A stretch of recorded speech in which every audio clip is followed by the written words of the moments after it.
I used to believe Christmas was a season of proof. Proof that people remembered you. Proof that time could still be measured in something warm. Proof that the past stayed where it belonged. I no longer believe that. This year, Christmas proved something else entirely. The first gift arrived on December 1st. It was already on the porch when I opened the door that morning, sitting neatly on the welcome mat like it had been placed with care. Brown paper, red twine, no tag. At first, I assumed it was a delivery mistake. We'd moved into the house less than a year earlier, and packages sometimes went to the wrong address. I carried it inside without thinking much about it and set it on the kitchen counter. It was light, almost empty. Inside, wrapped in yellow tissue paper, was a photograph. I didn't recognize it at first. It took a few seconds for the memory to align with the image. It was me. Or rather, it was me at 7 years old. Standing in front of a Christmas tree I hadn't thought about in decades. The photo was burned along one edge, the paper blackened and curling, as if it had narrowly survived a fire. I stood there longer than I should have, staring at it. We lost most of our childhood photos in a house fire when I was 9. That photo shouldn't exist anymore. I told myself it was a coincidence. Someone had found it. Maybe a relative. Maybe a neighbor from my old street. Maybe it had been misdelivered. I threw the wrapping away and placed the photo in a drawer, unsure what else to do with it. I did not tell my wife, Emma. I don't know why. Something about the gift felt private. The second gift arrived on December 2nd. Same brown paper, same red twine, same careful placement. This time, I hesitated before picking it up. I waited, listening for footsteps, for the sound of a car pulling away. There was nothing, just the quiet of the morning and the faint smell of snow in the air. Inside the box was a watch, a child's watch, plastic, scratched face, the kind you win at a school fair. I recognized it immediately. I had lost it the winter my grandfather died. I sat at the kitchen table holding it, my thumb tracing the crack across the glass. The strap was broken in the same place I remembered. I could even see the faded marker mark I'd drawn on the back to tell it apart from the others. This wasn't coincidence anymore. This was memory. I told Emma this time. I showed her the watch and the photograph. She listened carefully, brows knit, then suggested the obvious. Maybe your mother found some old things and decided to send them anonymously, she said. My mother had been dead for 4 years. I didn't say that out loud. I just nodded and told myself Emma was probably right. We didn't call the police. Who would we even call about a memory showing up in a box? The third gift arrived on December 3rd. A cassette tape. No label. Just a strip of masking tape with a single word written in pen. Play. We didn't own a cassette player.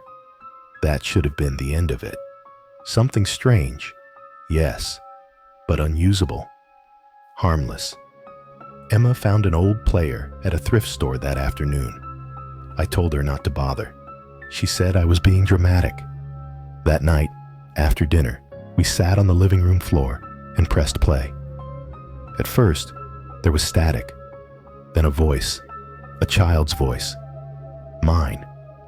I was laughing, breathless, talking about Christmas morning, about a bike I wanted, about snow, about how my father promised we'd go sledding if it didn't rain. The tape ended abruptly, as if it had been cut off mid-sentence. Emma didn't say anything for a long time. Neither did I. We put the tape away and went to bed early. I dreamed of my father that night. I hadn't dreamed of him in years. By December 5th, Emma was checking the porch before opening the door. So was I. The fourth gift was smaller.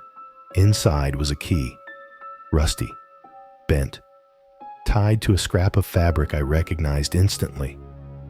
It was part of the jacket my best friend wore the winter he disappeared.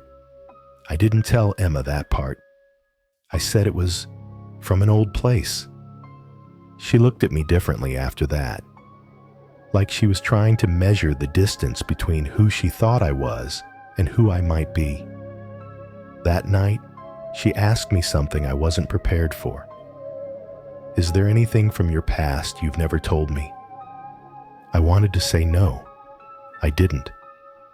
On December 6th, the gift wasn't wrapped. It was just there. A pair of gloves, laid side by side on the mat, fingertips pointed toward the door, like they were waiting to be worn. They were my sister's. She lost them the night she ran away. We never found her. Emma picked them up before I could stop her. She looked at them, then at me. Okay, she said quietly. This isn't funny anymore. I agreed, but there was nothing to confront. No sender, no note, no camera footage, no footprints in the snow. It was as if the gift simply appeared. By the second week of December, I had stopped sleeping. Each morning felt like opening my eyes underwater, waiting for something to pull me down. The gifts continued. A school notebook with my handwriting inside, a broken ornament from my childhood tree, a voicemail recording from a phone number that no longer existed. Each item was precise, personal, unforgiving. Emma wanted to leave. I said we should wait until after Christmas. I don't know why I said that. Maybe some part of me needed to see how it ended. On December 15th, the gift was different. It was new. A child's toy, still in its packaging. A small figurine. The same one my parents bought me the Christmas before everything went wrong. That was the first time Emma cried. These aren't gifts, she said. They're accusations. She was right. I just didn't know what I was being accused of yet. December 18th came with no gift. Neither did the 19th. The silence was worse. Emma packed a bag. We're leaving tomorrow, she said, whether there's another box or not. I didn't argue. That night, I dreamed of the house where I grew up. I was standing in the hallway, listening to voices behind a closed door. I woke up knowing something was coming. The final gift arrived on Christmas Eve. It was larger than the others, wrapped carefully, with a tag. To you, from. You, Emma, didn't want me to open it.